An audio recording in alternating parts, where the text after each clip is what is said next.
Hello everyone, welcome to my channel. तो हम आगे के क्वेश्चंस को रिज्यूम करते हैं।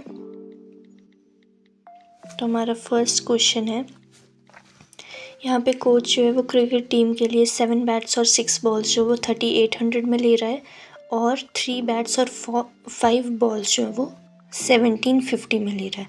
तो हमें ईच बैट और ईच बॉल की कॉस्ट बतानी है। तो जो हमें निकालना है उसको हम एज्यूम कर लेते हैं। जैसे कॉस्ट ऑफ 1 पेन x मान लिया और 1 बॉल की कॉस्ट मैंने y मान ली। अब देखो यहाँ पे वो बोल रहा है 7 बैट्स और 6 बॉल्स, तो 7 इंटू 1 बैट की कॉस्ट और 6 इंटू 1 बॉल की कॉस्ट इज इक्वल टू 3800 हो जाएगा। तब जब मैं दोनों को प्लस कर दूँगी। सिमिलरली 3x प्लस 5y मैंने 3 बैट्स और 5 बॉल्स के लिए लिखा है और दोनों की कॉस्ट मिला के 1750 है। अब बस यहाँ पे मैं सब्स्टिट्यूशन मेथड लगा दूँगी। क्या करना होता था, हमें x की वैल्यू निकालनी होती थी किसी भी दो इक्वेशन में से। तो मैंने फर्स्ट इक्वेशन ले ली, उसमें से मैंने x की वैल्यू निकाल ली। अब इसको मैंने इक्वेशन नंबर 3 दिया और अब इक्वेशन 3 को मैं इक्वेशन नंबर 2 में पुट कर रही हूँ, क्योंकि वो अनयूज्ड इक्वेशन है, उसको मैंने पहले यूज़ नहीं किया था। अब मैं इसमें पुट करके यहाँ से जो है वो y की वैल्यू निकाल लूँगी। अब यहाँ पे मैं ऐसा करती हूँ, एलसीएम ले लेती हूँ पहले। तो एलसीएम लेके ये बन गया। अब मैं सिर्फ 7 को वहाँ ले जाऊँगी, मल्टीप्लाई करवा दूँगी और इक्वेशन मेरी सॉल्व होती जाएगी।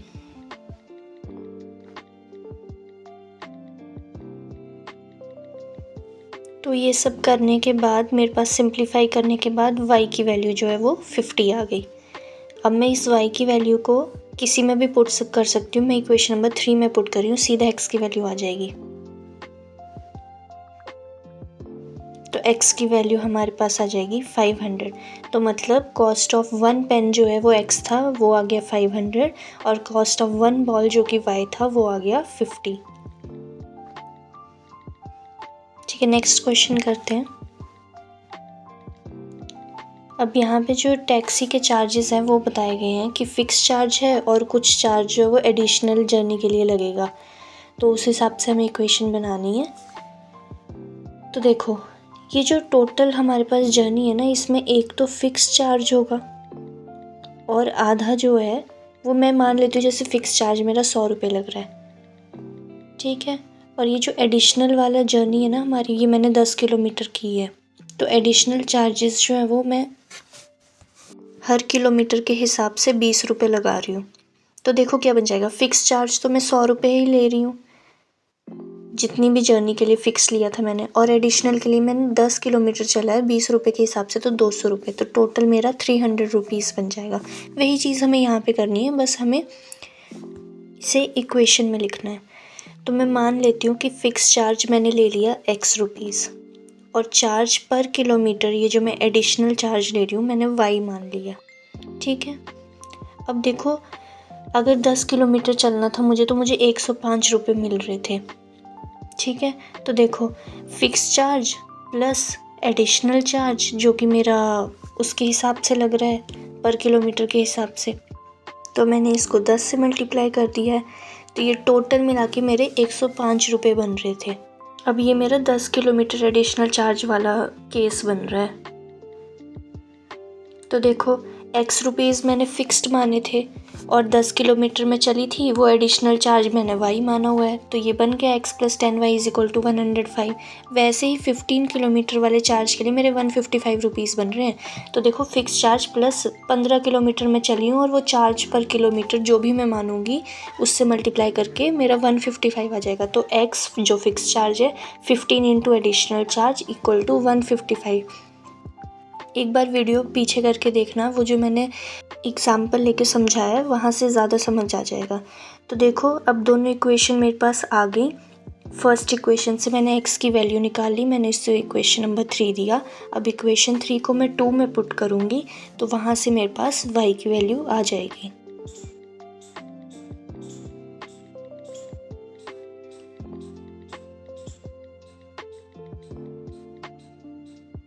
तो ये y की वैल्यू आ गई मेरे पास 10। अब इस y की वैल्यू को मैं इक्वेशन नंबर 3 में पुट कर दूंगी तो वहाँ से x की वैल्यू आ जाएगी।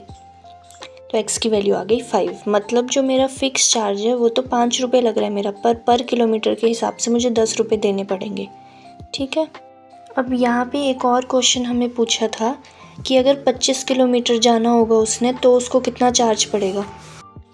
तो देखो हमारा फ़िक्स चार्ज कितना है, 5 रुपये, और 25 किलोमीटर मैंने जाना है और मैंने चार्ज पर किलोमीटर जो एडिशनल था वो भी निकाल लिया है। तो 5 + 10 जो है वो मेरा वो एडिशनल चार्ज है, इंटू 25 में करूँगी तो मेरे पास कॉस्ट आ जाएगी 255। नेक्स्ट क्वेश्चन करते हैं। तो बोल रहा है यहाँ पे कि अगर मैं न्यूमरेटर और डिनोमिनेटर में 2 ऐड कर दूँगी तो क्या होगा, और 3 ऐड कर दूँगी तो क्या होगा। तो देखो मैं न्यूमरेटर और डिनोमिनेटर मान लेती हूँ क्योंकि मुझे गिवन नहीं है। तो न्यूमरेटर मैंने x मान लिया, डिनोमिनेटर मैंने y मान लिया। अब बोल रहा है अगर मैं न्यूमरेटर और डिनोमिनेटर दोनों में 2 ऐड कर दूँगी तो मैंने कर दिया, तो मेरे पास जो फ्रैक्शन 9/11 बन जाएगा, वही मैंने यहाँ पे किया है। और बोल रहा था अगर आप 3 ऐड कर दोगे न्यूमरेटर और डिनोमिनेटर में तो आपकी फ्रैक्शन जो है वो 5/6 बन जाएगी। तो ऐसी ही हमारी दोनों इक्वेशन आई हैं। अब मैं सिर्फ क्या कर रही हूँ, जो ये ऊपर वाली इक्वेशन बनी थी मैंने क्रॉस मल्टीप्लाई कर दिया, तो ये सिंप्लीफाई हो जाएगी मेरे पास। तो ये आ जाएगी 11x - 9y = -4। ये फर्स्ट इक्वेशन आ गई हमारे पास। अब सेकंड को सॉल्व करती हूँ, फिर से क्रॉस मल्टीप्लाई करवाऊंगी।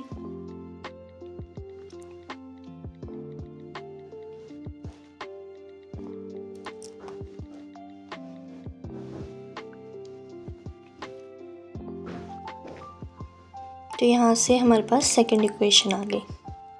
अब इन दोनों इक्वेशन को मैं सॉल्व कर लूँगी सब्स्टिट्यूशन मेथड से।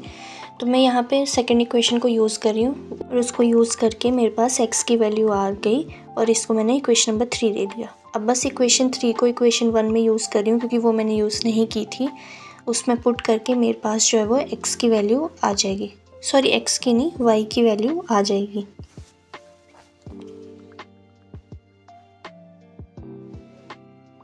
अब बस मैंने यहाँ पे एलसीएम ले लिया है। अब y की वैल्यू क्या आ गई मेरे पास, 9 आ गई।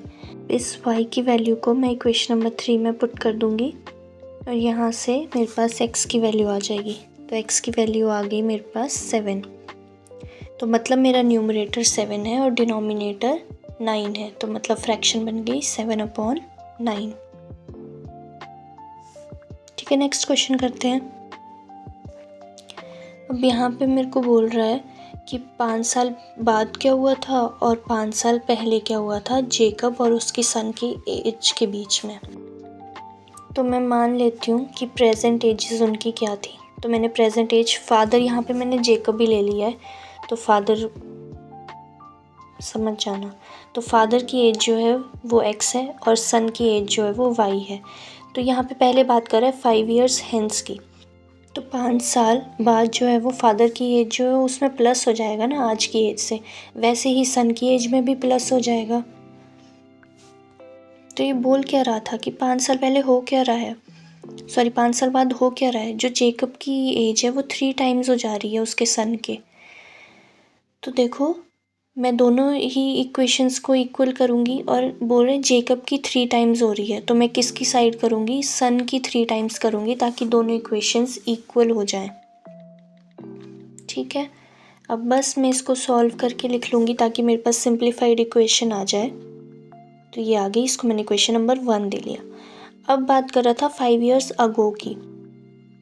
तो 5 साल पहले जो है उसकी एज ऑफ फादर जो है वो क्या हो जाएगी, प्रेजेंट एज से 5 साल पीछे हो जाएगी ना, तो x - 5। वैसे ही सेम सन की एज के साथ हो जाएगा। अब ये इक्वेशन क्या बोल रहा था, बोल रहा है जेकब की एज जो है वो 7 टाइम्स है उसके सन की। तो अगर 7 टाइम्स फादर की एज के लिए बोल रहा है तो 7 टाइम्स होगा किसके साथ, सन की एज के साथ, ताकि वो दोनों इक्वेशन इक्वल बन जाए एक दूसरे के। बस अब मैं सिंप्लीफाई करके इसको लिख रही हूँ। तो मेरे पास इक्वेशन आ गई, इक्वेशन नंबर 2। बस अब हमें इन दोनों को ही सॉल्व करना है सब्स्टिट्यूशन मेथड से। तो मैंने इक्वेशन नंबर 1 से x की वैल्यू निकाल ली। अब ये थर्ड इक्वेशन बन गई, इसको मैंने सेकंड में पुट कर दिया।